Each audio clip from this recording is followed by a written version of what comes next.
I will call to order, City Council Tuesday, January 3rd. Regular meeting. And we're gonna amend the minutes, amend the agenda by putting the minutes next, then doing the swearing in. And following that will be the public comment And then we're gonna add in the storm update. and the storm update. So. And you just need our approval of the minutes as amended. Move to agenda minutes as amended. Second, Seconded. Okay. All in favor? Yeah. yes, Not the minutes, the agenda. So first item is the consent for the agenda. And sorry, consent for the minutes, which is a consent agenda. okay, and I have a couple corrections. And one is December 6th. It says that Mike Benefield's excused, but then later on he's voted. So my guess is he was present, but not in the room. Not in the room, yes. So that's that one. And then other one is on December 8th. It is page 9 of 9. And it said, Risley said that this has been a great discussion throughout the whole day. When you use the word divisive, you are not conversationally respectful instead of respective. And those are my two corrections.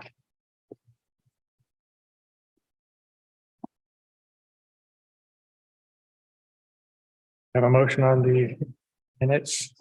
Move to approve the minutes as amended by Councilor Risley and including the work sessions, regular meeting, council retreat, work session, special meeting, and the special meeting with Cannon Beach Elementary. Seconded, All in favor? Yeah. Yes. yes. Okay, that's done with the business. Now we'll go to the swearing in. Mason?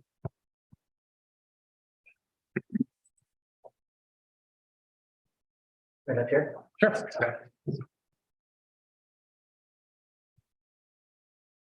What do you want to do first? I have Barb Knopf. Barb? Are you old enough to do that?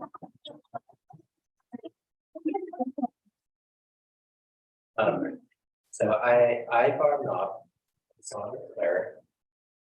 Yeah, okay. I, Barb Knopf, do solemnly swear That I will support the Constitution of the United States of America, that I will support the Constitution of the United States of America the Constitution and laws of the state of Oregon, and the Constitution and laws of the state of Oregon, and I will faithfully and honorably conduct myself in the office of Cannon Beach Mayor. and I will Faithfully and honorably conduct myself, in the office of Mayor of Cannon Beach, which I have been elected to the best of my ability. to which I've been elected to the best of my ability. Thank you.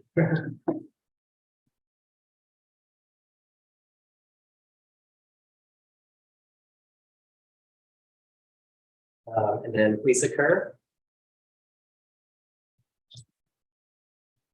Raise your right hand.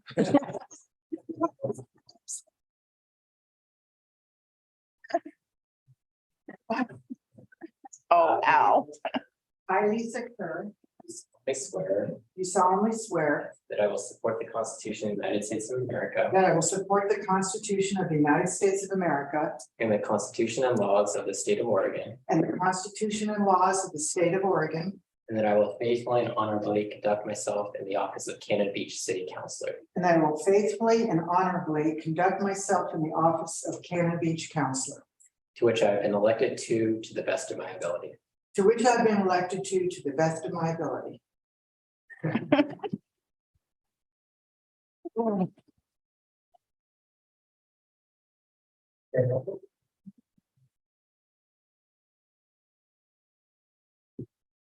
Evening. I, Gary Hayes, I, Gary Hayes, do solemnly swear do solemnly swear that I will support the Constitution of the United States of America that I will support the Constitution of the United States of America and the Constitution and laws of the state of Oregon, and the Constitution and laws of the state of Oregon, and that I will faithfully and honorably conduct myself in the office of Kennet Beach City Councilor, and that I will faithfully and honorably conduct myself in the position of city councilor, to which I have been elected to the best of my ability. to which I have been elected to the best of my ability.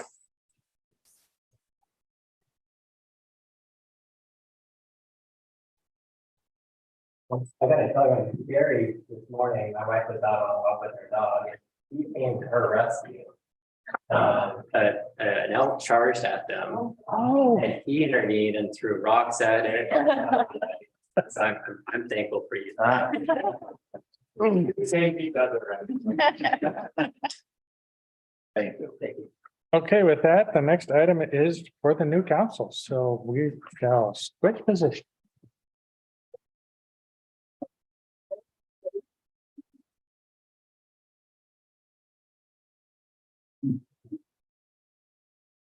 That's a cute transition. Okay, good. Thank you, Sam. Sorry. And the script is right here. And I gave your certificate and I'll keep the signatures. No, I don't want to keep. You're no longer city councilor. Ready to obey.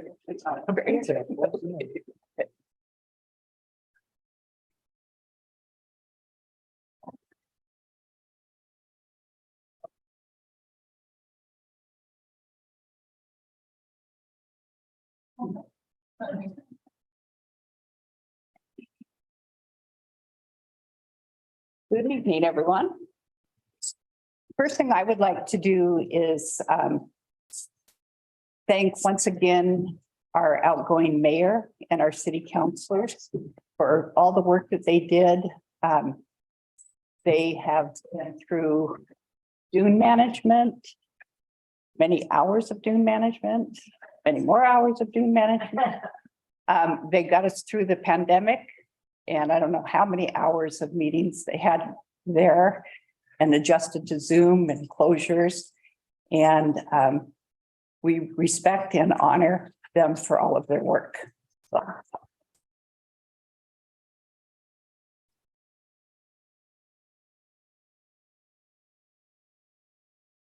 And I know all your phone numbers. Okay, so the first thing on the agenda is the public comment. Oh, no. The first, there's my first mistake, everyone. And only. And only, right. For the first 5 minutes is the election of a council president. So are there any nominations for council president? I would like to nominate Nancy McCarthy as council president. Okay, is there a second? I'll second that. Okay, any discussion? And is that a roll call? Probably, yeah. Okay, Jen? Counselor Kerr, Yes. Counselor Ogilvy. Yes. Counselor McCarthy. Oh, okay. Counselor Hayes, Yes. Mayor Knopf. Was that one McCarthy that's been elected today? Yes. Thank you, Nancy. See, we're speeding things up here. Okay, next we have public comment. So is there anyone that would like to make comment, public comment? Trustee, anybody on? Zoom? Oh, looks like we got Eric coming up. Here. My name is Eric, PO Box 97. Congratulations, guys, on getting up there. It's awesome. I wanted to kind of potentially, I don't know if it would be asked for a moment of silence or something in honor of the Pedraza family who just suffered a significant tragedy this last week. Out on Highway 26, I'm sure everyone's pretty, at least marginally aware that a tree came down and killed 3 members of this community. They don't necessarily live here in town, but they spend a lot of time here in town. All 3, Bonnie, Justin, and Alana were killed in that accident, and I just figured it would be really nice if you guys would give a moment of silence for them. If that's okay. So I would like That's all I have to say. also include two other community members that we have lost in the last couple of weeks. Will Benefield and David Bonet. So if everyone would like to have a moment of silence for those five individuals, please.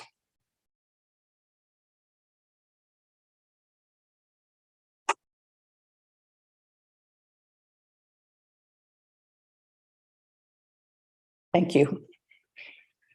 And again, whenever we have these tragedies, it brings out the special qualities that this town has, the amount of help that and support that people give. So let's hope that that continues, and remember to remember them and going through what they're going through. Any other public comment? Somebody else on there before me does. There's somebody else on here before me, but okay. Can you? Okay. I sent a slideshow a little stupid because it's still bigger than what but anyway. What's that? Yeah, just a minute. Oh yeah, I'm Michelle. PO Box 719. It's not that important. We'll get it. Okay, hello council and welcome new council members. I'd like to make this very quick presentation highlighting something I feel to be aesthetically important and to preserve and highlight the character of our town, the wood signs. I believe that I feel that most people would agree that the classic wood signs of Cannon Beach add an authentic charm to you that we rarely see anymore. The post office sign is a great example of how Cannon Beach took a different, more thoughtful path, more than most other beach tourist towns. The fire department, Mariners, Dubers, the Bistros, all representative of handmade craftsmanship that I believe the town once took pride in back when it was considered an artist haven. Somewhere in the town's path, it was thought that using alternative materials to look like wood is acceptable. I 100% do not agree. First off, using synthetic materials basically as a rule, not the best for the environment. Second, I'd like to say with absolute confidence, you can tell from a mile away. One of the reasons I'm bringing this before council is that design review board agreed to go back to what is written in the code, that all signs must be constructed of wood. Unfortunately, people have found a loophole in what I can only say that was simply not having the future knowledge of the material technology to come when the code was last updated. In the DRB's last meeting, we unanimously denied 2 signs to be constructed with alternative materials. What seems to be on the horizon now is that making wood look like synthetic material to actually then look like wood. I firmly believe that this was not the intention of the code and definitely against the idea of the comprehensive plan. The 2 new signs that DRB denied yet staff approved later due to a loophole in the code is to me representative of ignoring the intention of the comprehensive plan and pushing Cannon Beach into just another beach town with chain stores and machine-made signs. I'd love to appeal to the creators of the new signs that DRB denied that they reconsider their design and take a walk and appreciate the beautiful signs from the past and ask yourself, just because you can doesn't always mean you should. While this seems to be out of our hands currently, I urge everyone to please take care of the new code audit for loopholes such as this. As a working artist myself, I find aesthetics extremely important. While we may not all have the same taste and beauty is in the eye of the beholder, I do believe the original intention of the code was to keep things handcrafted out of natural materials. Thank you for your time. Thank you, Michelle. Thanks. Thank you. Any other public comment? I'd like to make one, please. Okay. Sully Champion, PO Box 614. I just wanted to comment about candy cane. And Mark, I just have to say I was so lucky because I got all the clothing for the warming center that was collected on the 3 days that they did candy cane, and also the amount of food that was given to our food pantry.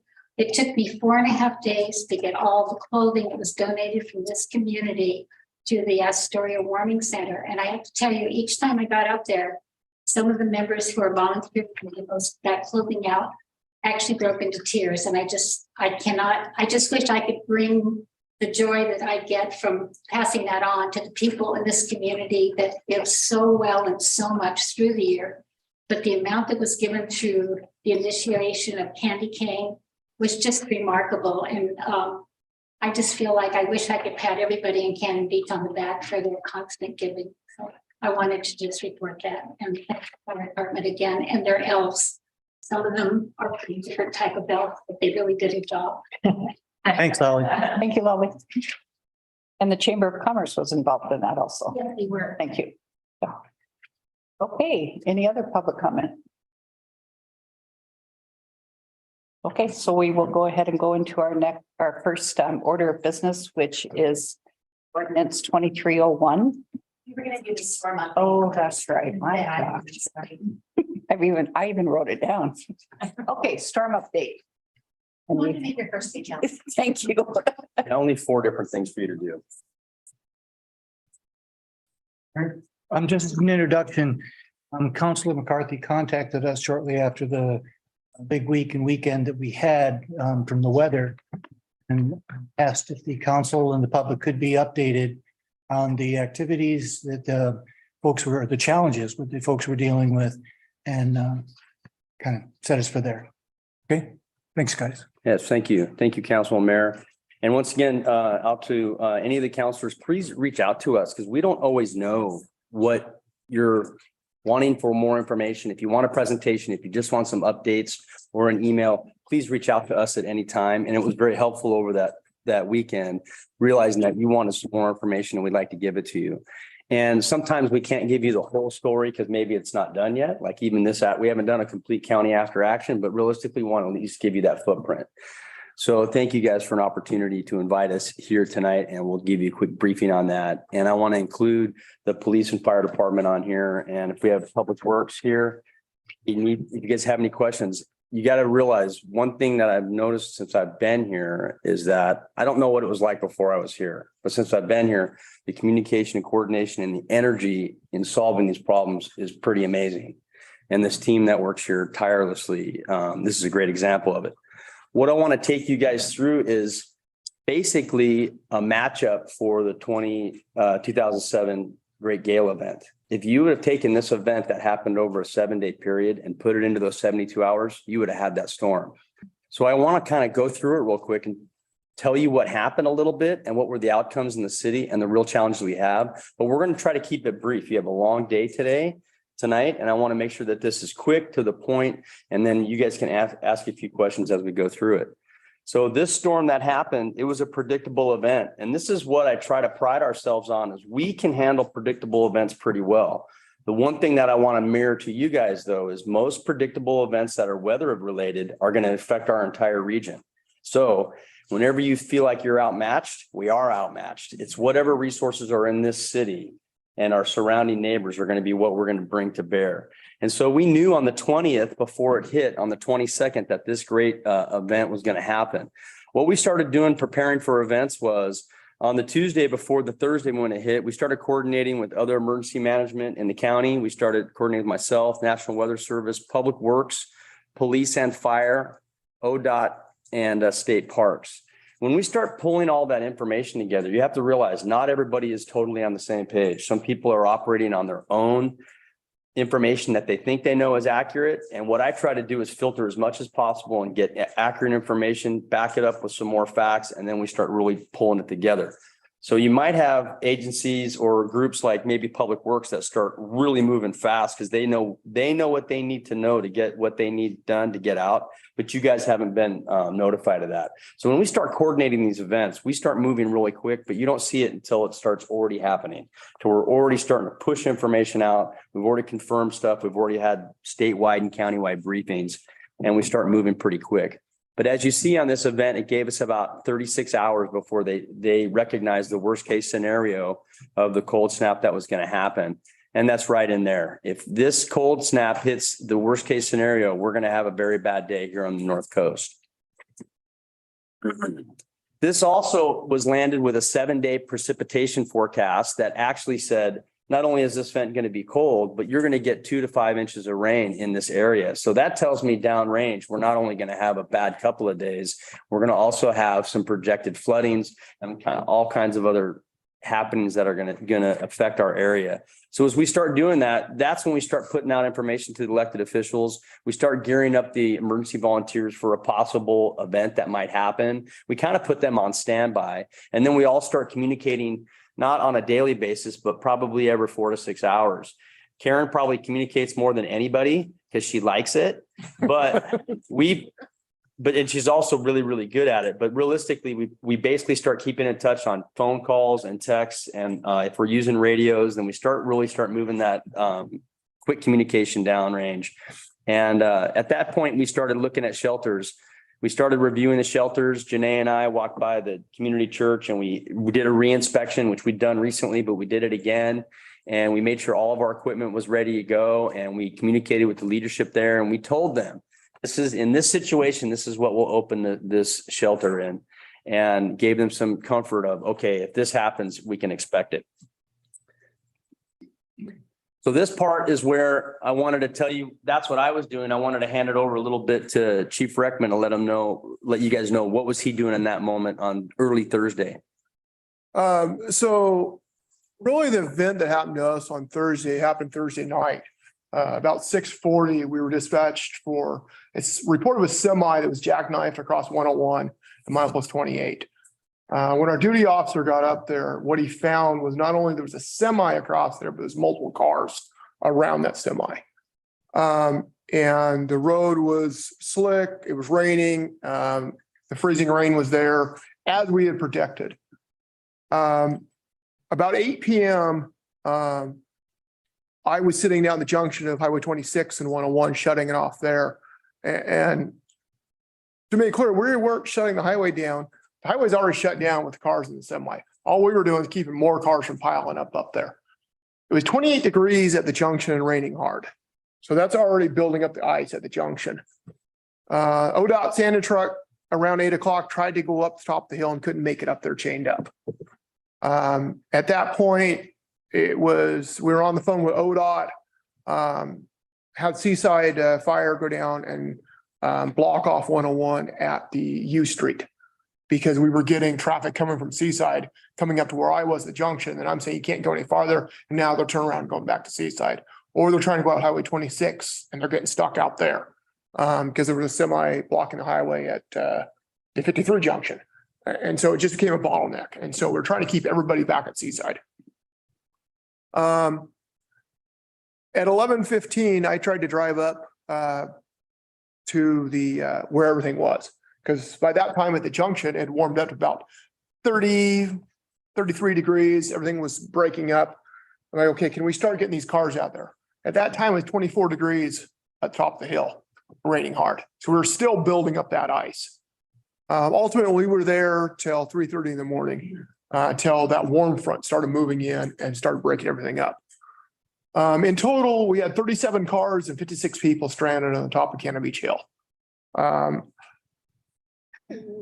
communicated with Rick and we talked about, at the time, originally when Rick and I started talking, we thought there was 10 to 15 people up there, 10 to 15 cars. And so we started talking to Rick, hey, can we get these off the hill? Can we shuttle them down somewhere, get them warm? Ultimately found out there was 37 cars, 56 people. Getting that amount of people off of there was near impossible with our vehicles and as select as it was. And so what the guys ended up doing is just making contact with everybody, make sure they had fuel, they had blankets. We were giving them blankets. We knew it was going to be fairly short by middle of the night. We would get them out of there because it would warm up, and that's exactly what happened. And so in that instance, it turned out we just basically sheltered them in place where they were. And some of those situations that you find yourself in, you got to realize how long did it take for all that information to come into the chief and all the officers on scene? Maybe up to 2 hours. Yeah. Initially, they thought they just had a few people. They're working the incident. They're still trying to figure out ways to get ODOT up there to clear cars away. The clock is ticking and you're getting more information and you don't have your eyes around the whole picture right now at that point. And it just keeps growing. The incidents keep growing. And those are one of the big challenges about the situation and the small amount of public safety and first responders we have is You also didn't have enough ODOT representatives to deal with that road. So you end up with a shelter in place scenario that's probably the safest for the community. Well, how did that happen? Not enough people to help out on the other side. We even had rooms kind of reserved for people if we were able to move them. We made some alternate plans, but it deemed just safer to leave them in place and wait for the weather to change. Did we expect to be in this situation? No, but it happens. You guys probably didn't know this happened at all, did you? I heard 26 cars. I didn't hear 37. Yeah, and we didn't know that until late in the incident. And where's milepost 28? It's up on top of Cannon Beach Hill. Yeah. Just going up the hill. And the interesting thing is the weather here, if you guys were watching or monitoring that weather here in Cannon Beach, it was not remotely what they were seeing on the other side of Seaside. And so when we look back at this, I also talked to Chief Skirmahorn and he's got some story about working. He was actually in Seaside that night. And tell us a little bit about what you had with the preparation from ODOT and some of the scenarios with that group. Well, it was just frustrating. I think it's something that we need to long-term, I mean, cases with ODOT and find out, we had this was gonna happen. When I had done it home around 6, the rain was turning to ice on my windshield and I had called for ODOT to respond down and see on the road. And that didn't happen. And then later I had responded to Seaside to help chain up the fire trucks. And there was an employee that works for ODOT there. And I said, what are you doing here? And he said, I don't know. You'll have to ask my boss. But it's that we have that option and we should be using it and prepping for this stuff. But the one thing we did in Seaside was keeping traffic from going out on the 26 or coming down to Cannon Beach. And we just had to hold the traffic there. And there were many people that turned around and went and got hotel rooms, Cannon Beach residents that came up and said, we'll just get a hotel. We don't know when this will be over. But the frustration, I think the best part of it is that we are learning new things and we've put other measures put in place since then. And even for us, we knew it was coming. And in the past, we've gotten studded tires. And this year we had chains and the chains weren't working very well on the ice. We ended up, both of my officers were stuck on the other side of that jackknife semi. And so there was nobody covering the city. And so Rashad had to hook it down to the police department from up there and get another car, put chains on it, take chains up to Chris, and they still were having issues with the chains up there. But then I had another officer that hiked in from his house out on 26 and got a ride from, I think, Mark. Yeah. To where the other officers were so that we would have coverage in the city, making sure that it was safe down here. But it was just a mess on the hill. And unfortunately, there's always lessons that we learn. And when it first hit that night, you want everybody there to be able to help. And unfortunately, when you have the thing that you and I discussed today is that we're an island down here, and that turned us into more of an island because you have a truck trapping anybody from going southbound. Because I'm thinking, who else can I get to go into work for me? And coming up from Manzanita, Jenny said I wouldn't have been able to make it up that way either, guys. And so having these resources in place and the things that Rick's putting together for us for the future is what's helpful. Along with this, the final thing that ended up getting in place down here was I was blocking the highway at 26 and 101 to keep people from going up there. I ended up calling Karen, and through ODOT, they ended up putting barricades at Sunset and 101 to keep people from going up that hill because we're just going to get more people stuck up there. So that was a big thing, is trying to keep the incident from growing larger. Yeah, and the one thing to reflect on, as much as this was frustrating for all of us, when I first got here at the end of 2019, the difference between then and now, I was communicating with the county emergency manager who were trying to pull resources from Astoria and Clatsop County Public Works. They didn't have the right equipment. And we were talking moment by moment. We were at least communicating. We weren't as successful as we want to be, but we were trying to figure it out in that moment. 2 years ago, we weren't even having a conversation. So I'm happy that we're here and moving forward and using this as a lesson learned versus not knowing exactly what they were going through. So this is actually, I say this as a positive. So that actually pushes us through that night. And then we had that projected snow and the ice that happened through us, and we worked together to get through it. And out of that, we also changed some things the next day where we made some quick cash opportunities for police officers and other people to either come down to City Hall, bring people into a public place like City Hall, and the resources are here versus at one of our cash sites. They're here at this building, and they're also at Public Works, and they're also at the community church. So we built some real quick caches. So if it did happen even during this event, we can act better. And then we also cleared up some conversations with the community church to where we can open it up quicker for even a smaller event. We made that pivot very quickly.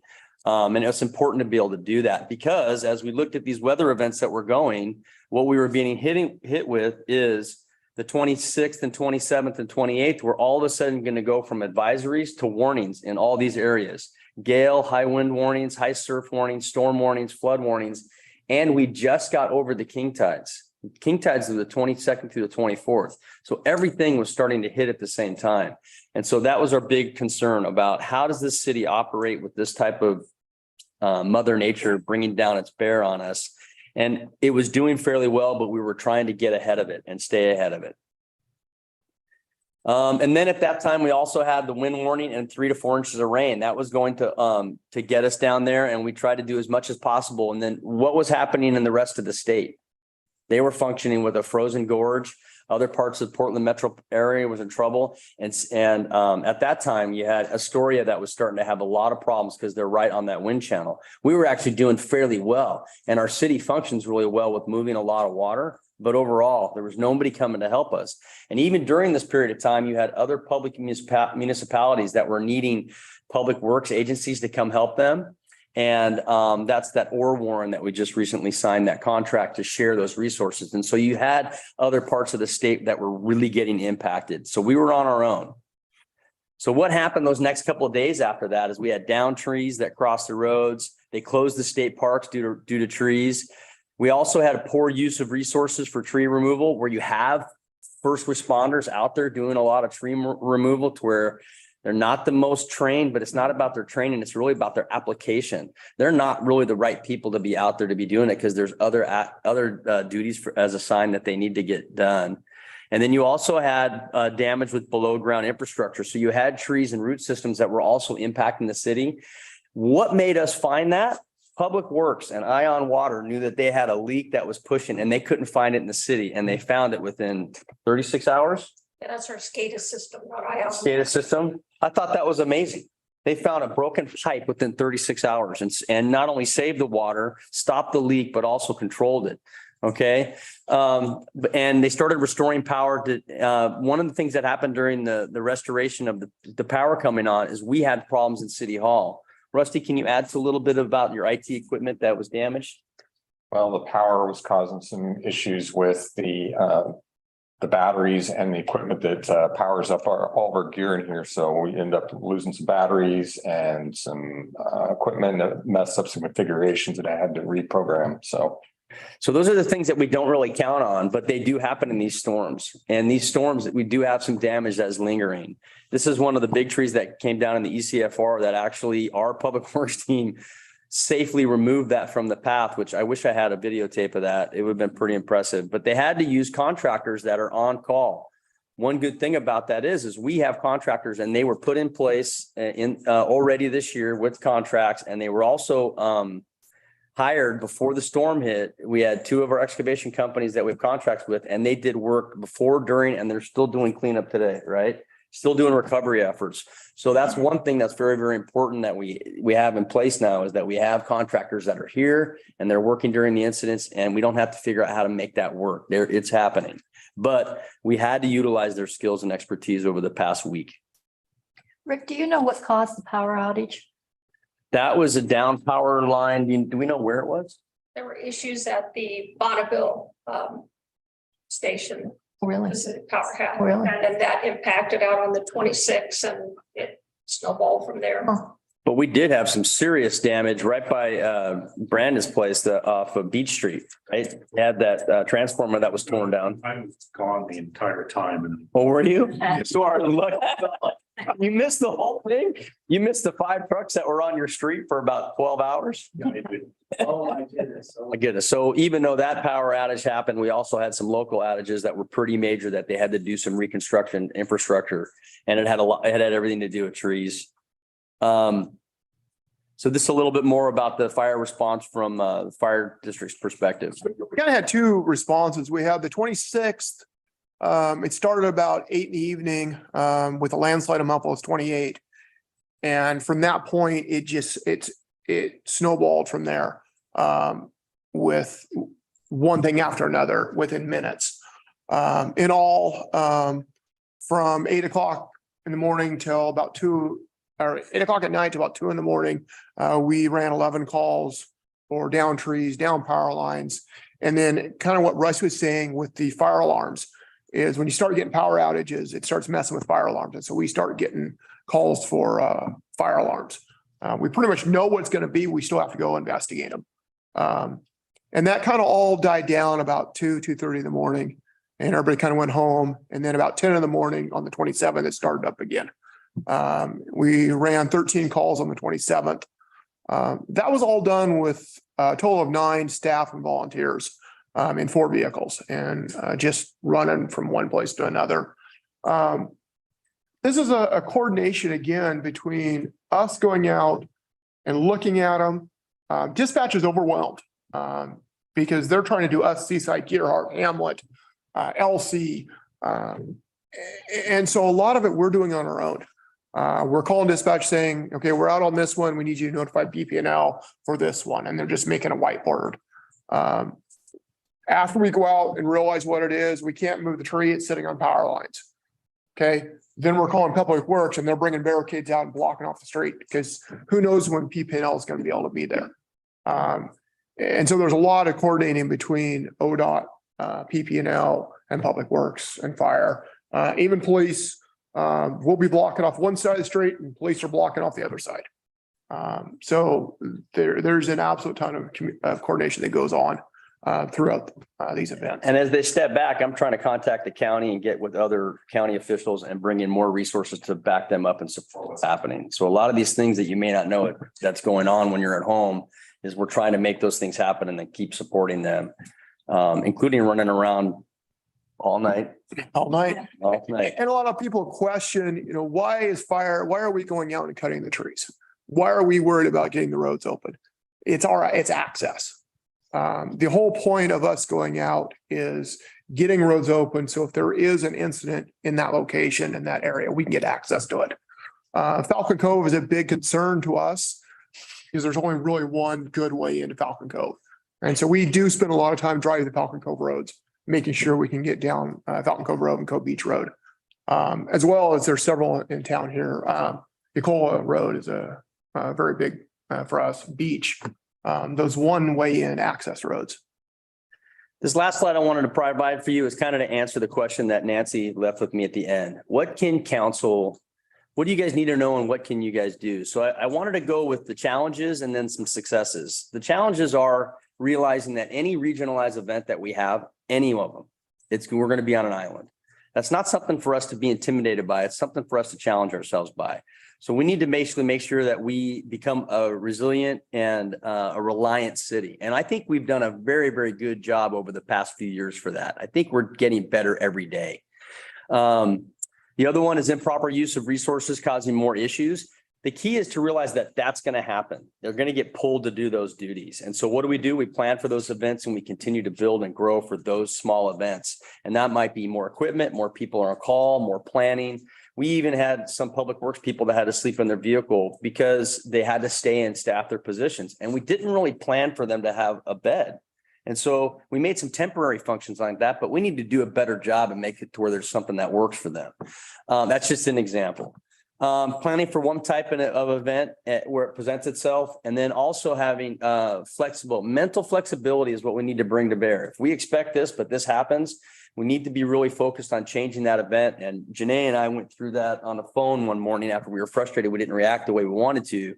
And the key is you have to have mental flexibility and you have to just keep driving and and we can do that through training and we can keep pushing. The snow tires on the vehicles versus chains. We need to get that fixed and we need to change and make sure that we're diligent on those things as an example. And then challenges with the natural environment and things that immediately become predicted obstacles. Dangerous trees or roads that we know that are a hazard We need to make sure we fix the roads, we remove dangerous trees that are going to harm the infrastructure on a storm like that. Probably the root ball that tore up the water, that's very, very hard to predict. But once we know it, we really got to be focused to fix it because we know it's going to happen. And also flooding. If we get any kind of flooding in this area, we're also going to be by ourselves. So we do have sandbagging and sandbagability, but we have to realize, how do we avoid that flooding? And, what kind of work do we put in ahead of time to make sure that those natural elements in our environment don't hurt us in a storm? We have to be quick about it, and we have to make sure we fix those things. And I think we do an okay job, but sometimes we get mired down in those conversations. Be safe and make sure that the infrastructure is not threatened, because this is one of the most violent weather areas I've ever been in my life. You guys are used to it. I like it. It's sexy, but it's scary. It gets it on. All right. Success examples. Okay. We improved coordination with teams working together since I've been here. We had great communication. We moved very fast, and we just kept driving and communicating and making the next move happen. And I'm really proud of that.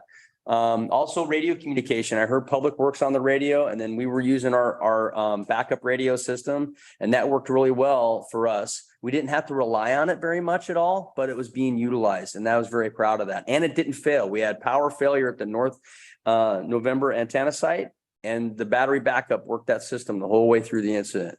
Now, didn't you have to go up there and put a generator up there? Our contract agencies were positioned prior to the event, and I have to thank Public Works and City Manager to make sure that those things were in place, and they happened. And we had those conversations a year and a half ago, and those guys were in place working the incident. And I even saw them doing some cleanup today, so it was really great.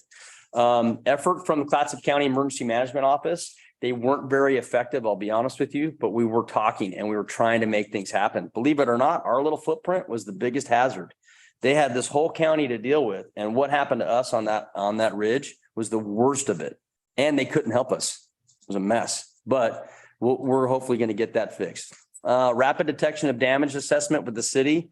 You had the water leak, you had the quick cash, you had Rusty with the incident or his IT equipment that he knew right away was a problem.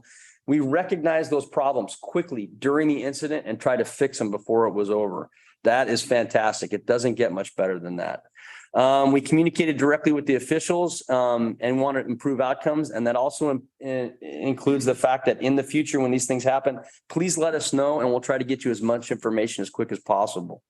And then we already have started recovery efforts, fiscal and performance. The county is pulling a public safety declaration right now. They've already done that, and we're going to be part of that. So we're pulling all of our documents for whatever this storm cost us, and we're going to be submitting that with the county and hopefully get cost recovery. Sometimes those cost recoveries don't come very quickly, but this cost that comes to the city and it's going to affect our budget, and we're going to have a conversation about it. Just realize when we do this paperwork correctly and we're on the ball and we do declare our emergencies, our cost recovery does get better to happen. And so us being part of the county and them being proactive is helping us do that. Okay. And then what should the county take away from this?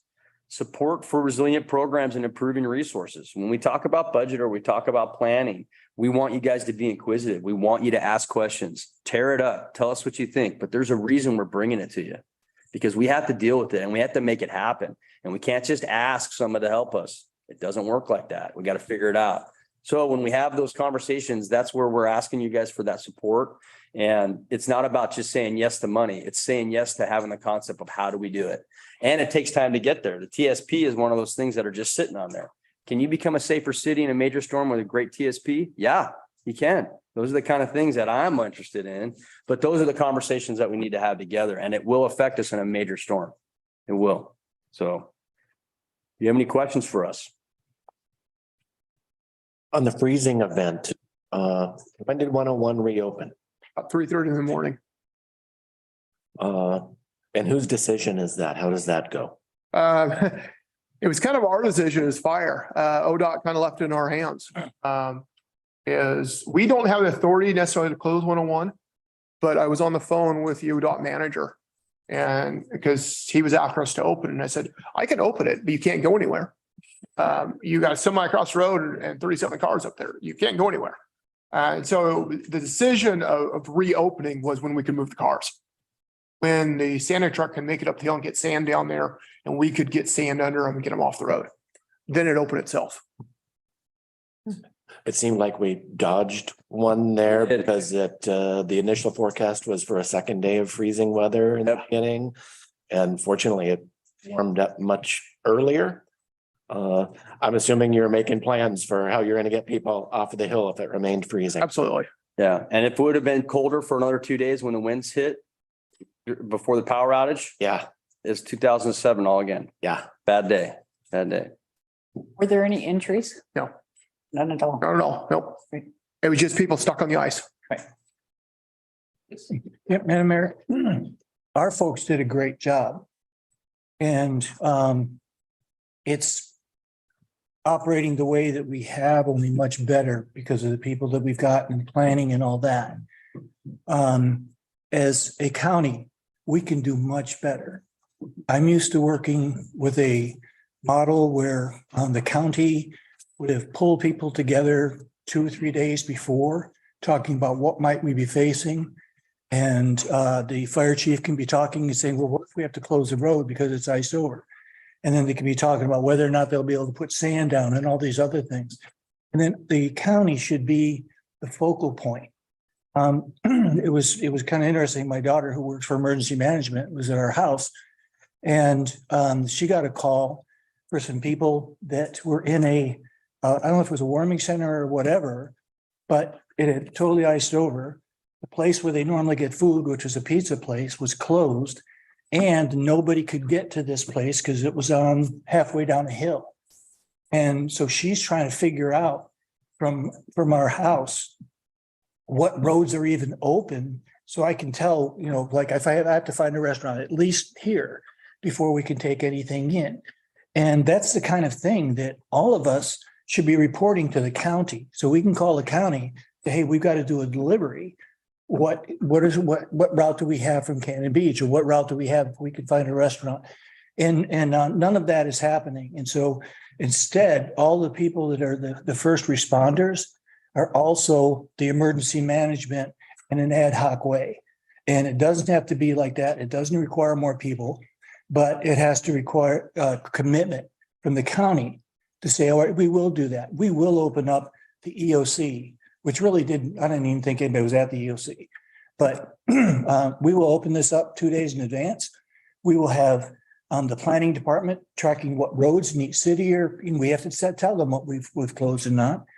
But all of that stuff can be done with you talk to ODOT and 2 days in advance. It's like, okay, you tell us what you're gonna do. And they'll say, okay, well, we'll go ahead and do it instead of us calling them when we have 37 cars piled up. So we can do better. I've asked for a meeting with the county administrator, and I just want to talk about this. We as a community can be much better, and it'll primarily be due with the things that we thought about before it started and started to do some things that are going to be necessary instead of responding to every bad thing that happened. Yeah. But these folks did a great job when they were doing that. It's been my impression for many years that the county is way far behind us in terms of preparations.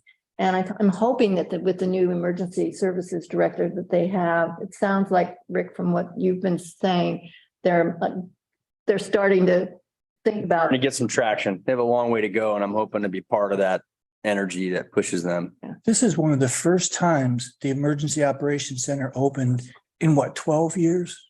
Yeah, it's one of They've never opened for any kind of event. We had terrible problems. The city did with in 2007 with the county. I mean, it was completely, I mean, there was just no communication whatsoever. It was just an awful situation.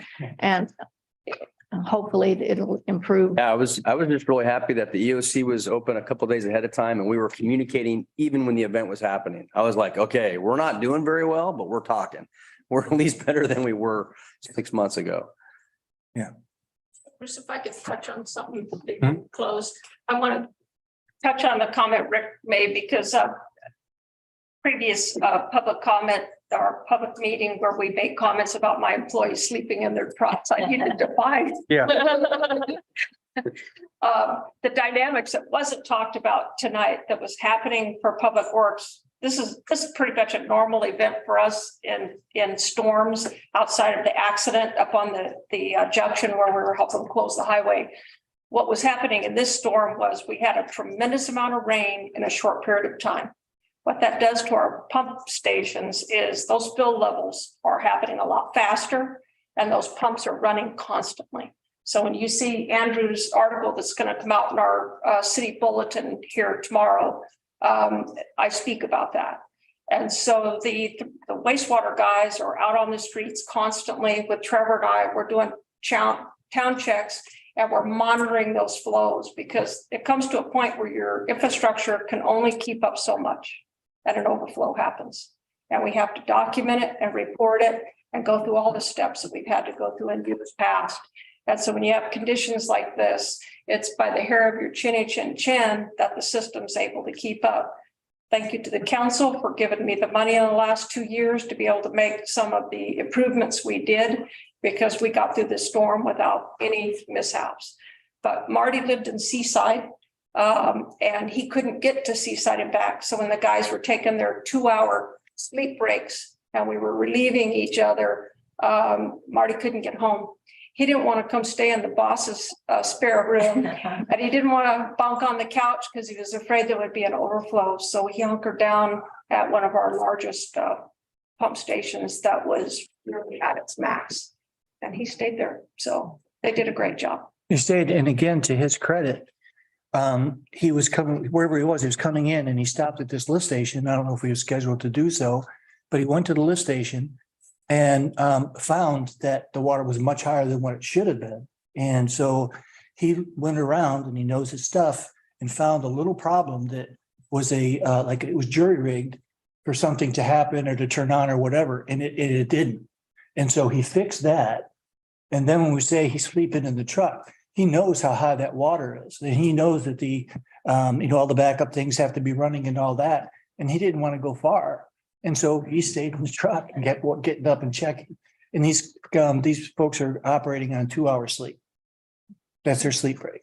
Everybody worked really well together. We always work great with the fire department, but I have to give kudos to the county. They let us know ahead. They were going to open the EOC. They have been giving us weather. We monitor the weather anyway every day through our NOAA site, but we were getting the information from the county. So it kind of gave us a check and balance that we were all seeing the same train coming our way. And we, like Rick says, I over communicate. My team does that on a regular basis for a specific reason. And so we were ready as we could possibly be until the next situation happened that we had to react to.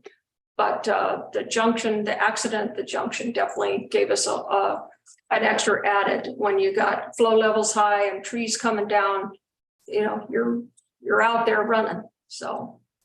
And the contracts that Rick was referencing are critical because according to the feds, we would have had to go out to bid to go ahead and find somebody that could cut trees or do whatever, unless you have a contract in place.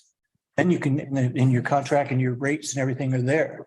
We have that set up and we can do it for other things. We can do it for food service for the workers. I mean, we did all that before. So I'm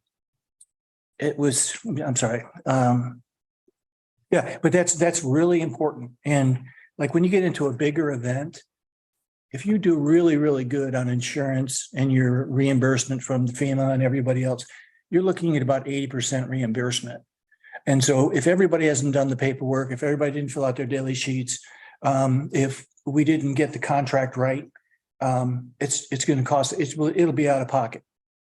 And, but we know what the rules are. Nothing else? Thank you, guys. Sorry to take so much time. Thank you very much for all your work and Especially all the extra hours. yeah, thank you. Thanks. You're right.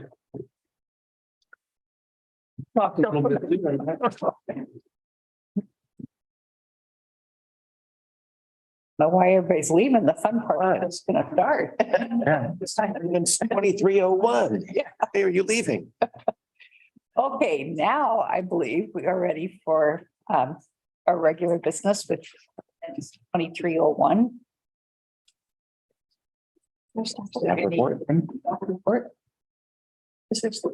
Yeah. Yes. When we're looking at possibly changing some rates, like from the farmer's market for the business license, that kind of thing. Their board has recommended that that happen. It's not as easy as them coming in and doing something and we change the rates because the rates are changed by ordinance. And so I think in a lot of our other rates too, we've already made the change where the services are laid out in the ordinance, but the rates are put in through resolution. So what we're doing in this ordinance is peeling the rates out of the ordinance. And then later on, we'll put them into a resolution. Are there any questions on that? So we should save questions about the specific rates. And right now, we're just separating the two. Yeah, but if you have any questions like why we might be doing it, please ask. I tried to explain it. I'll save it. Said. Ashley? No. You're gonna save it? I'll save the questions. Yes. Okay. Anybody else?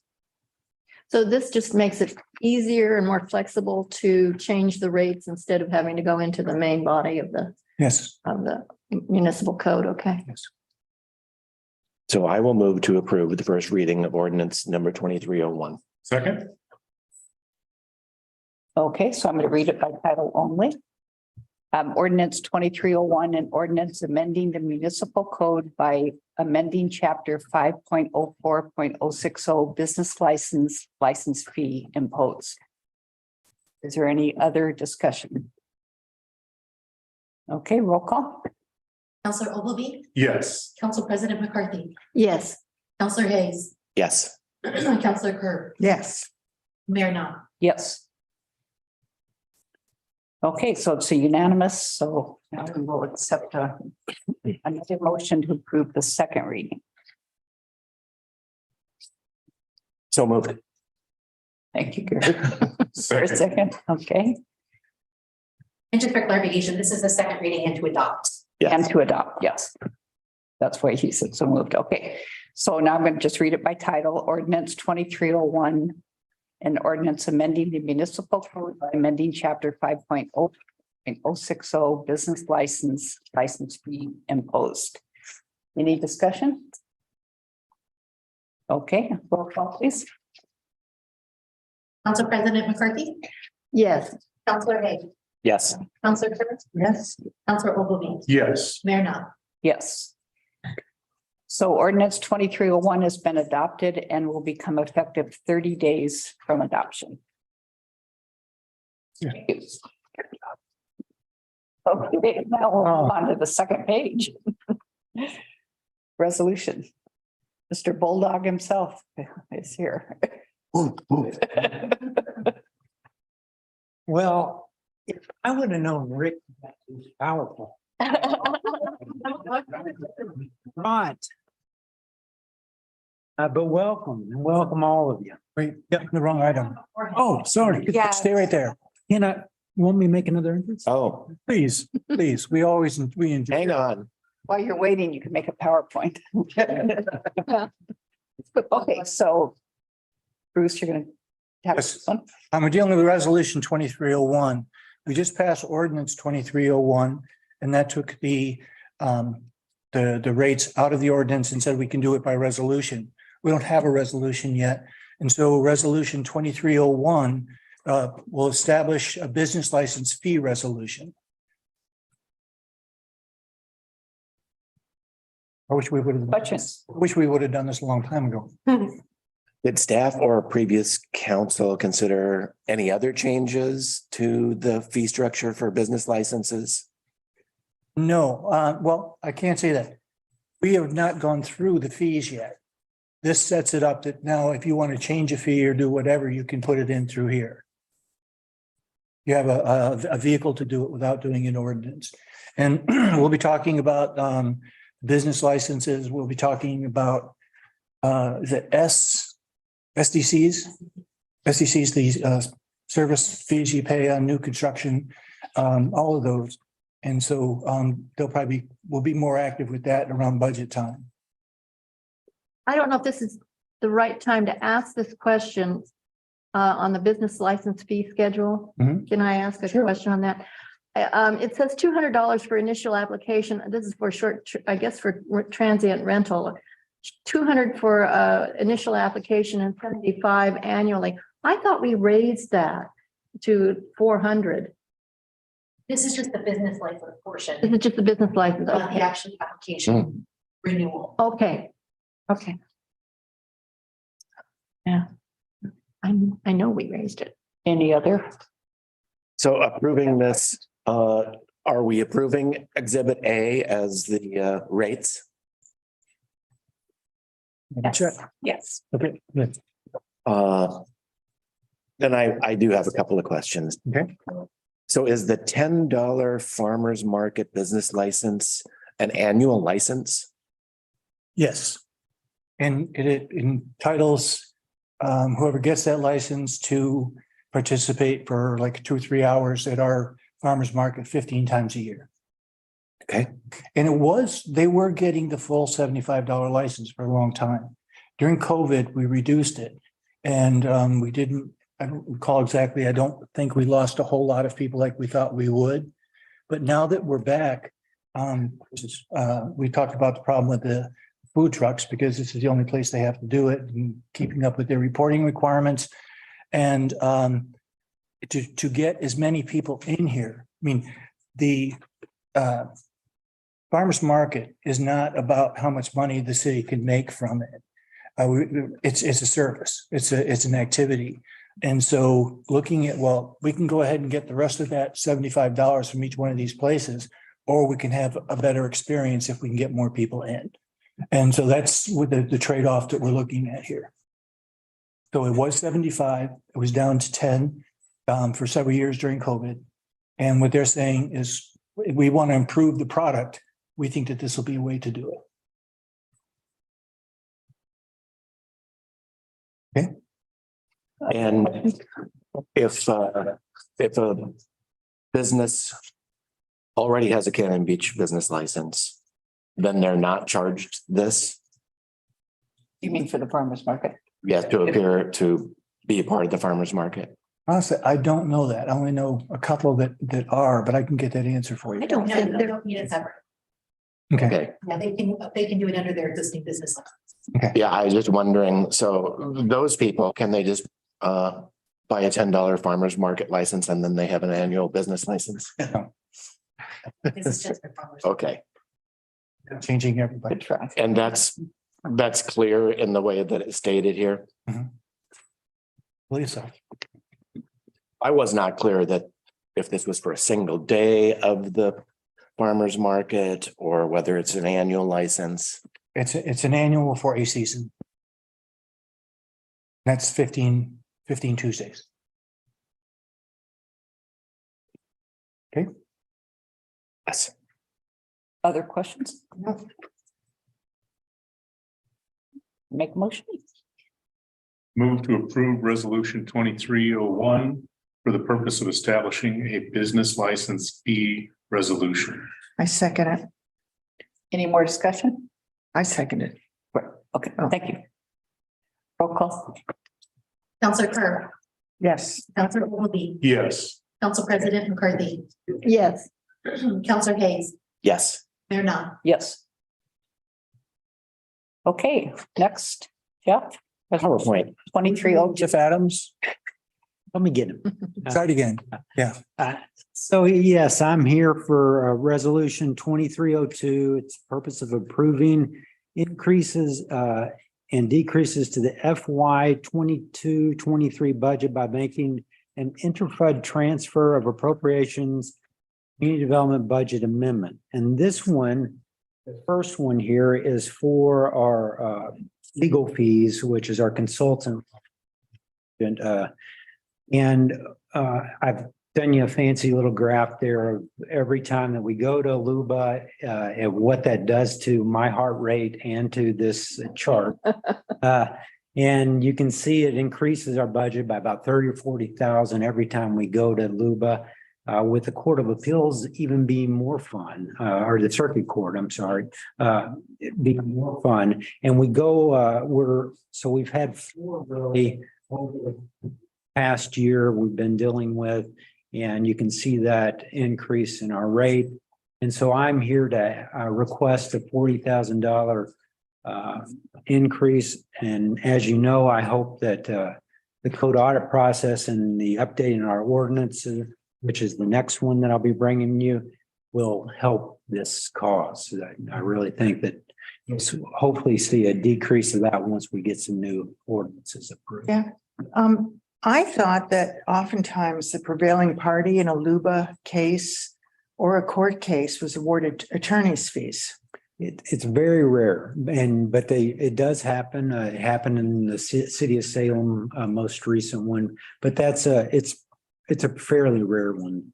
Do our attorneys request attorney's fees if they're prevailing? Yeah, I believe so. LUBA turns them down?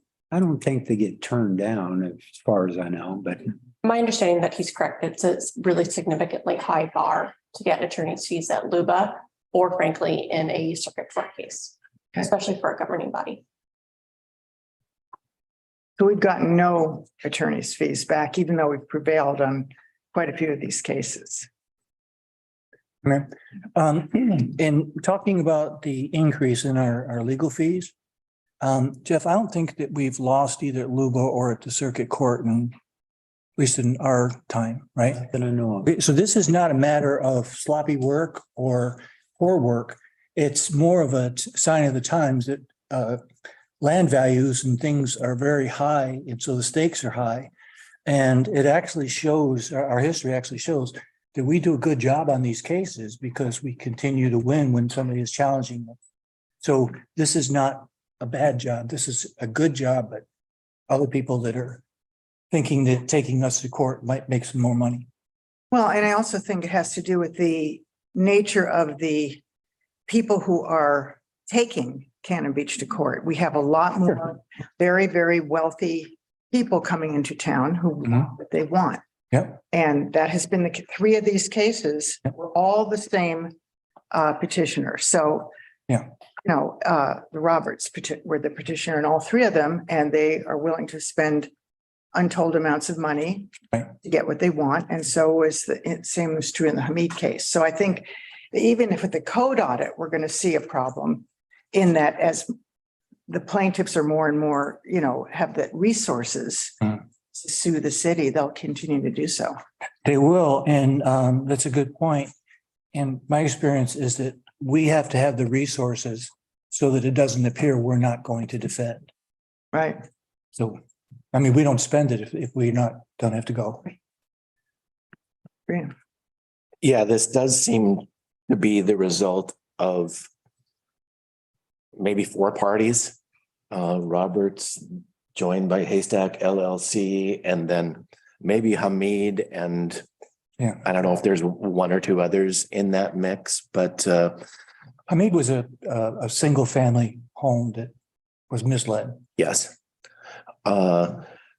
So do you see it as kind of being that exception, or like Lisa's saying, do you see this as a problem that I definitely think that we will see, I don't think we will see the days of 50,000 legal budget for my department. I think we're, just like you said, with the increase of who's here, Oregon's fairly lenient legal standards on standing and things like that as well, which hasn't been mentioned, because I've done this in other parts of the country, and this is very abnormal. And so I do see it's going to be an increase, but I don't think I think this is not a typical year, and I don't think it's going to be quite this bad going forward. That's my guess. Because I think, you know, I just know what have been appealed, or what's the matter that's been appealed in most of these cases. And a lot of that is also our language could be cleaned up. And I think the state is requiring languages to be cleaned. The clear and objective standard. So changes to the code audit related to difficult to build properties, if we can solve some of that, it's going to work to our advantage. Yeah, I think that will help. Yeah, definitely. Okay, any other questions? I guess I don't know if that just means we're leaving. Being a gentleman. I guess, are we going to be looking at things that we can, actions that we can take? Because the code audit process, like it's going to be extended over, maybe 2 more years. Yeah. So are we going to consider some actions in the meantime? Yeah. Maybe reduce this? So first off, the code audit report had a call with Marcy from Herbs Works on that. So that report will be to you hopefully next month. And so you'll get the report. Then we'll have a joint work session with the same DRB, Planning Commission, and yourselves. And we'll sit down with them and talk about that timeline on that process. But we have at the Planning Commission this coming month, a work session on track 2 changes, which is 7 different updates. So hopefully we'll start working on this meeting. Good. Question of Bruce. Is this going to be just out of the general fund? Or do you have a separate fund that this will be? I don't think that there's enough, it'll be general fund. If it's planning, if it's the building side, it can be the building fund. All right. Thank you. Sure. Okay, any other questions or? Yeah. Make I move to approve resolution 2302 for the purpose of approving increases and decreases fiscal year 2022-2023 budget. Intra-fund transfer of appropriations, community development budget amendment. Second. Okay, any further discussion? Roll call. Counselor Ogilvy, Yes. President McCarthy, Yes. Counselor Hayes, Yes. Counselor Kerr, Yes. Mayor Knopf. Yes.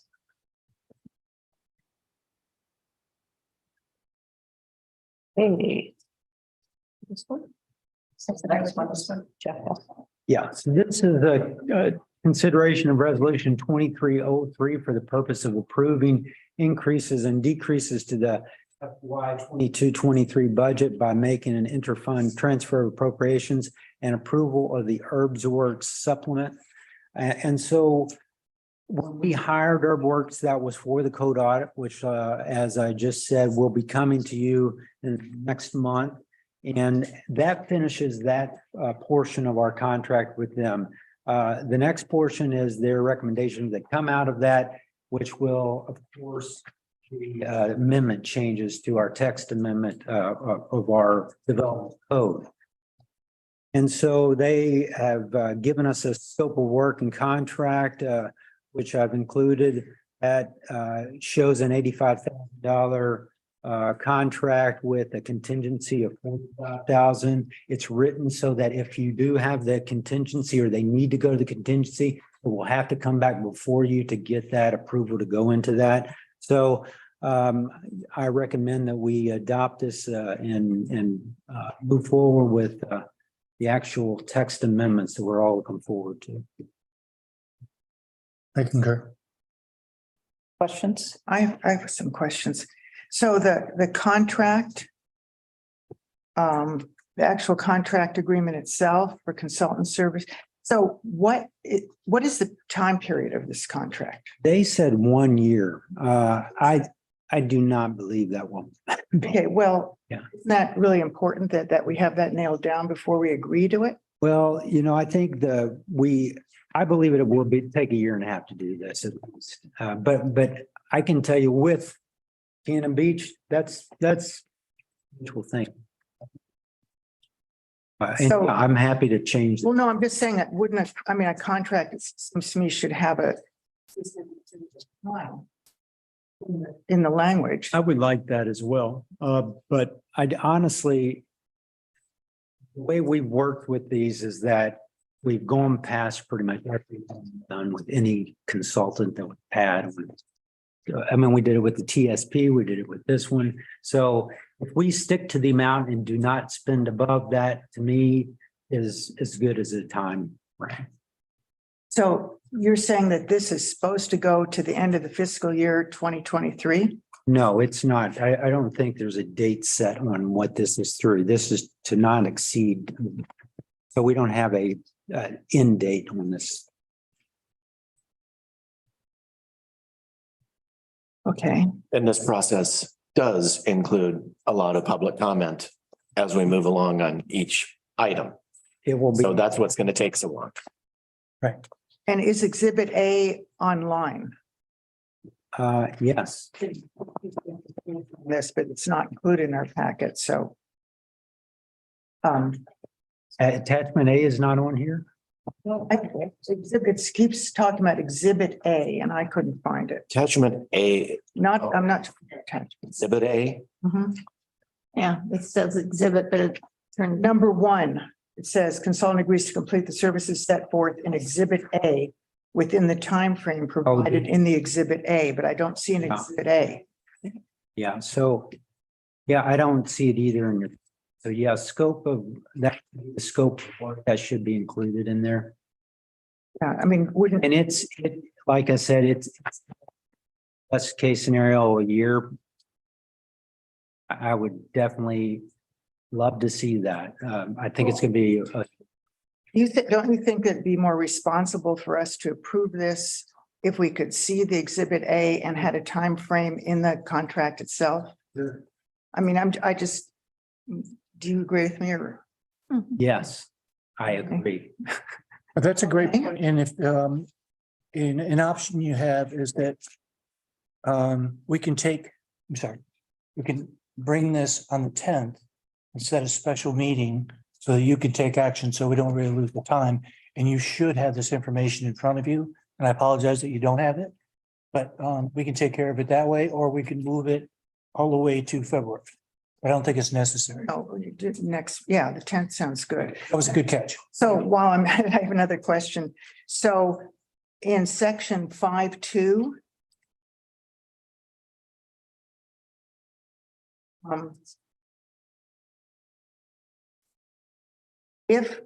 So we're not going to require subcontractors to provide certificates of insurance.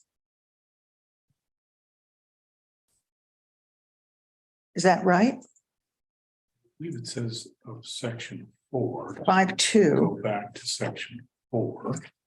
It seems like they can. They can be insured, but I can't tell if they have to be. And I can't understand why you wouldn't want them to have certificates of insurance. I'm just trying to read what 4 says because it seems like 5.2 is specific to. That's also a question that we can answer. Because I want to give Ashley For next week. to go back and read it, so we can have that covered by the 10th. If you like. Okay, and well, one other question that maybe Ashley could look at too is under number 4 on the first page of this contract, it says, are professional liability insurance and commercial, general commercial insurance, commercial liability insurance, are they interchangeable in this contract? Well, there's a reference in 4 says professional liability insurance and 4.3 refers to commercial liability insurance. So I'm not sure why the switch there. I haven't reviewed this contract, so I will review it and get back to you on that. Okay. But professional liability insurance, and your regular liability coverage insurance are different. So I will. Okay, so yeah, so there seems to be a discrepancy there between 4 and 4.3.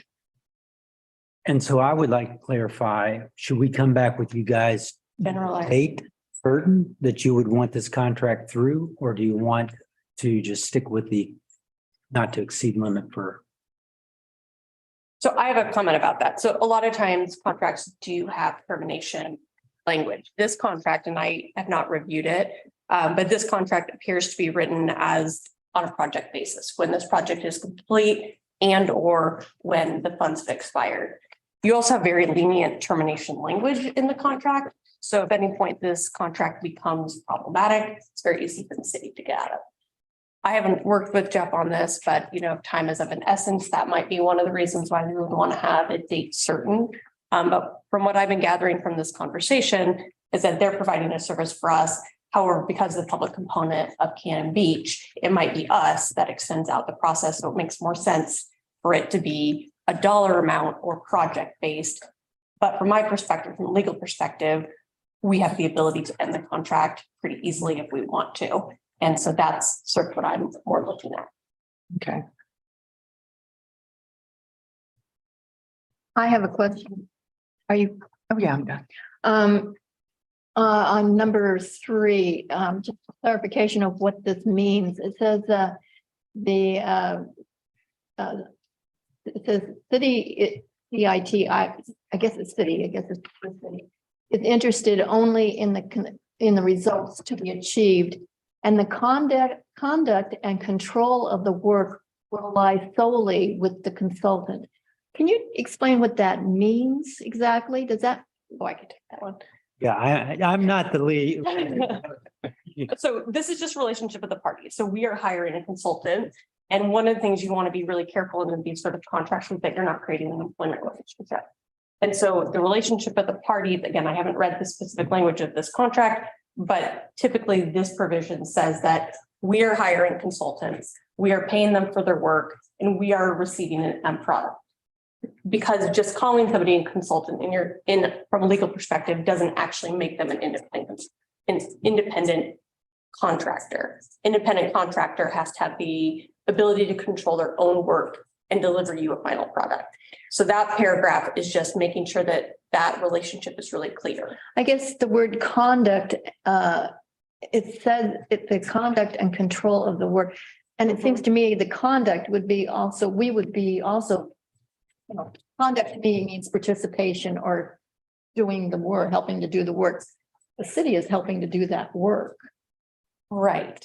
But we're essentially purchasing a product from them, which is, and again, Jeff, could you tell me a little bit more about what they're Right, so doing? they're going to be amending our text amendments to our ordinance or development ordinances.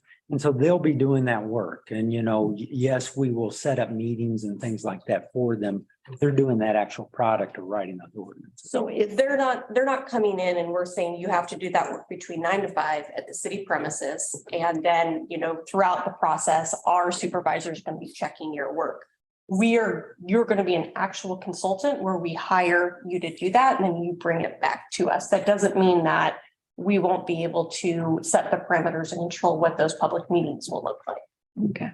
Nancy, I think the way I look at it is that the council is judging whether or not they've completed this work.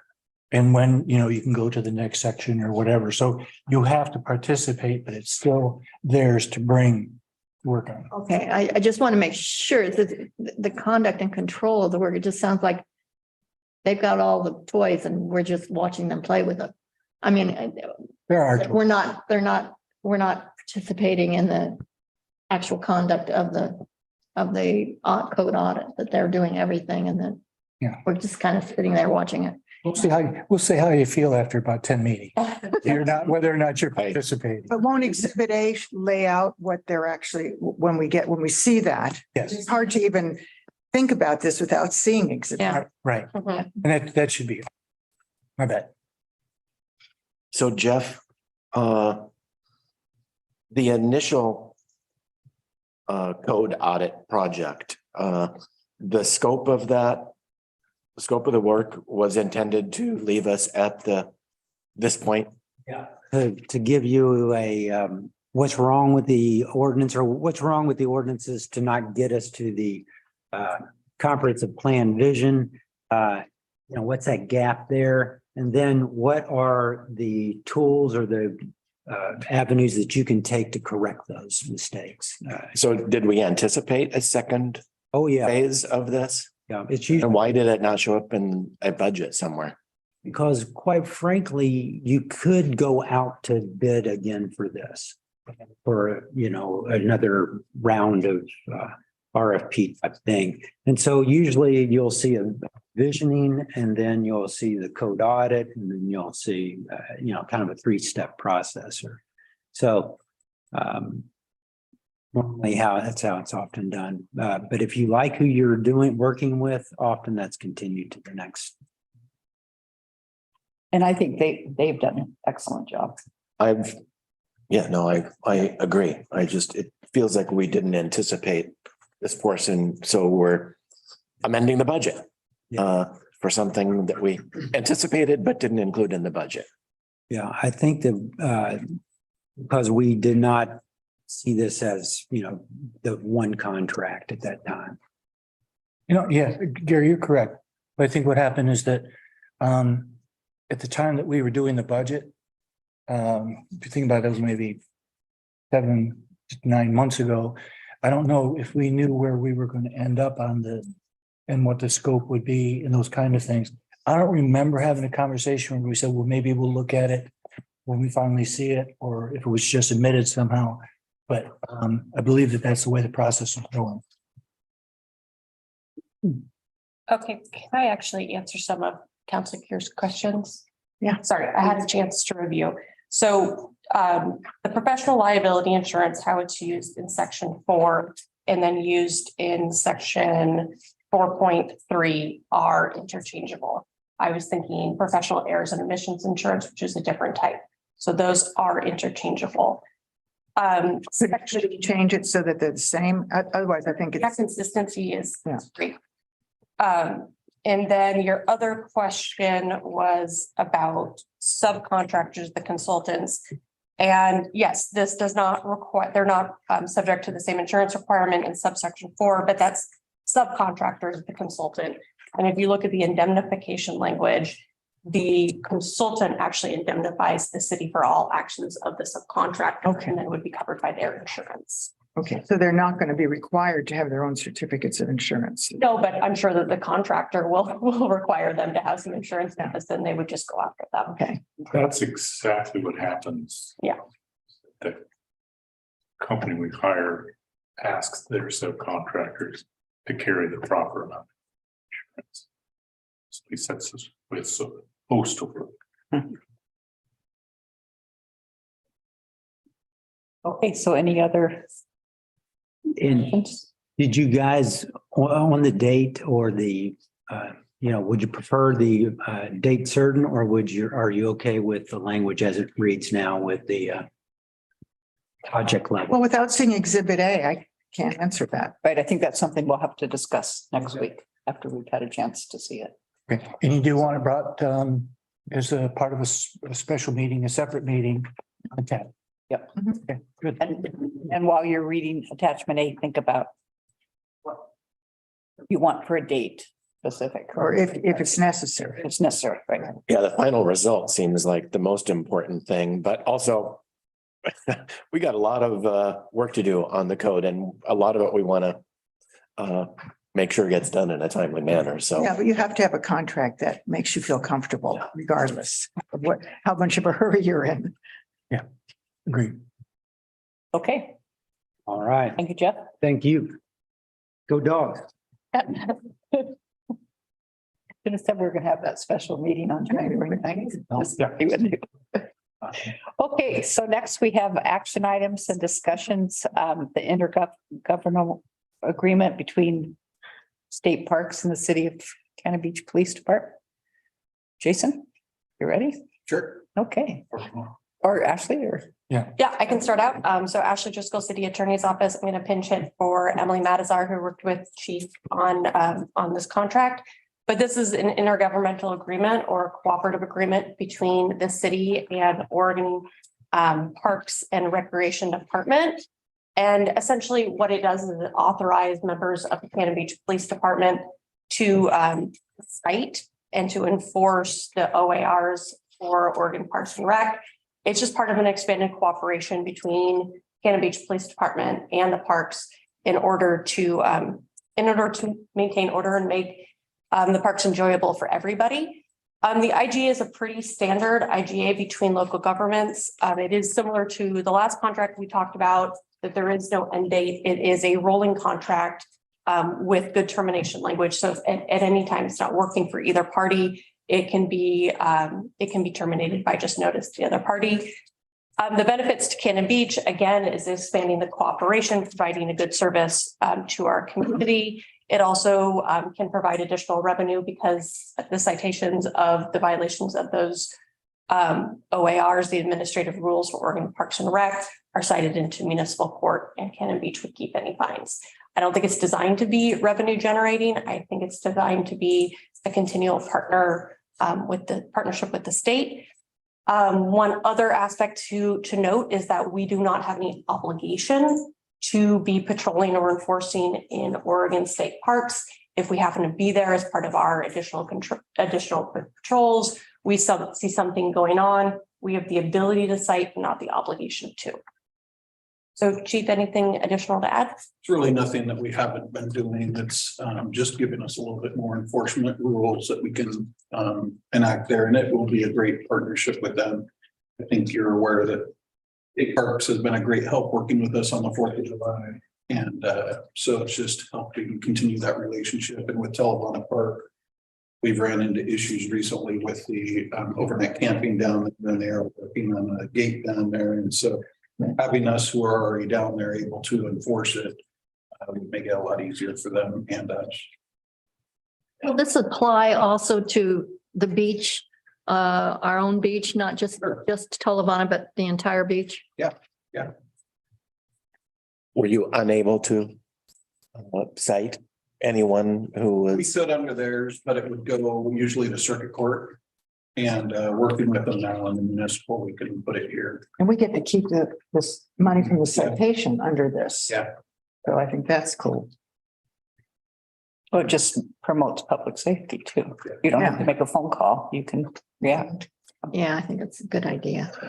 And there's increased communication between agencies so that you're going to be receiving new training on the administrative rules for state parks? Yeah, no, they give us everything. We usually are informed ahead of time, but we have great communication with them. They communicate with us usually just little things, so. Yeah. And this actually makes me feel more comfortable because I've always been concerned about how much you can actually do on a state park or a state property. So this makes me feel a lot more comfortable knowing that you have the ability to enforce. Sure, and we have the quickest access to the Ecola Park a lot of times over county or state if they're heading up there, so it just makes sense.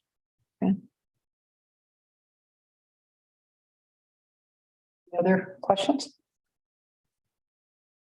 I'd like to make a motion. A move to approve the IGA between the city of Cannon Beach and ORE as presented. Second. Any further discussion? Okay, roll call. Council President McCarthy, Yes. Counselor Hayes, Yes. Counselor Kirk, Yes. Counselor Ogilvy. Yes. Mayor Knopf. Yes. Okay, Thank you. Thank you, Chief. thank you. Okay, so now we move into our informational section. Anybody have any questions on the monthly status report? I do. Okay, break it away, Lisa. Okay, well, number one, under the short-term rental section. Is that a typo? Total permits 201. 14-day 141, lifetime 45, 5-year 115, total 201. Elvis has left the building, 301? so I'll try to chase Jeff down and get you an answer. Well, I mean, I can add them up and Yeah, it doesn't seem to add up, does it? No, I'll get that clarified. I guess. I'll get it clarified. Okay, It is 301. okay. And cows system taken offline. Yeah. What's current status or? As I understand it, the not really recent, but there was a leak at the fire station and the equipment that handles a lot of the electronics and things was right underneath the leak. And so it's taken time to get things repaired. And actually, I think the cow system, if I have this right, is working outside, but we need that controller or whatever to be installed. And it that may be subject to something else being done first. So we are moving forward with it. It was caused by the flood or whatever we want to call it. And so it's being worked on. So still out of service and estimated time? I would have to get with Chief Reckman. Okay, and here's, I guess, This question has to do with the building permits. I just don't understand it because it says, at the top, under building permits, it says they process 3 building, 2 mechanical, and 3 plumbing. And then on the chart underneath, it says number of permits, 6 building. I'm just not, I don't understand how that It was works. an error. It's an error? It's an error. We have some new people and training and trying to get everything done. It was an oversight. That's probably last month's. There, and so the grid was updated, but not the line above it, because it's redundant to have it written and in the grid, and so one got updated. So the grid is correct. I believe so, and I'm checking right now.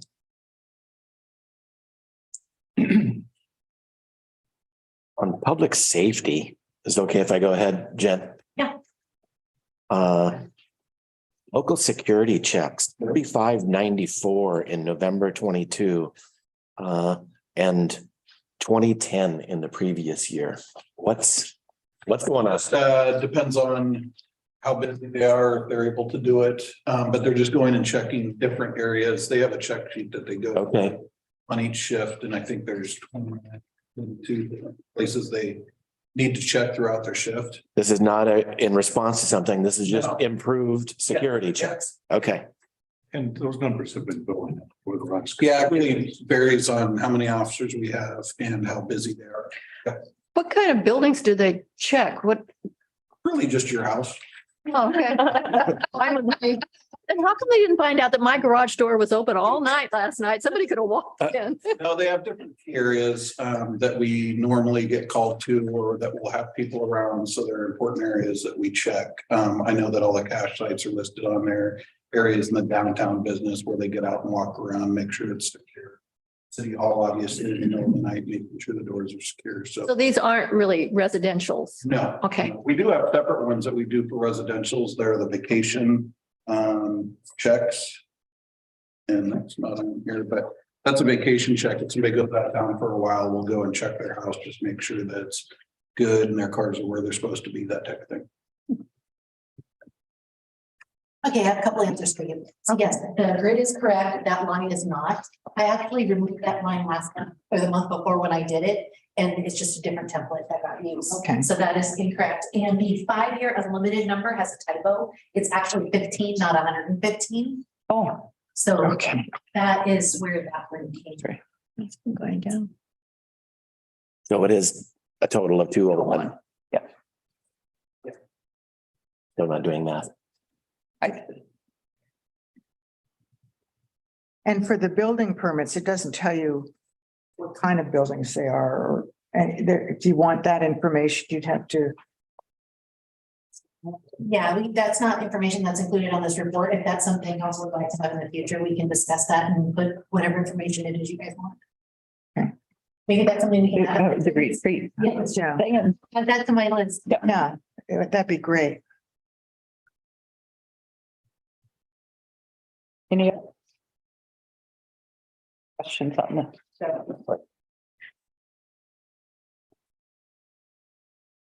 Okay, moving along. Mayor Communications, I'd like to ask all of you as we're going through this training process, live and in person, that if you have come up with things that you would like to discuss for the retreat, that you send it to Jen. She's formulating an agenda because we are going to have a retreat after we've had a couple of meetings. So we can kind of get. Do we have a date set? No. We're going to talk about it in the work session next week. Yeah, yeah. Okay. And we're looking at somewhere in mid-February, right? Whatever works best with you. Okay, okay, so that'd be something we'll talk about next week. So any counselors have any communications?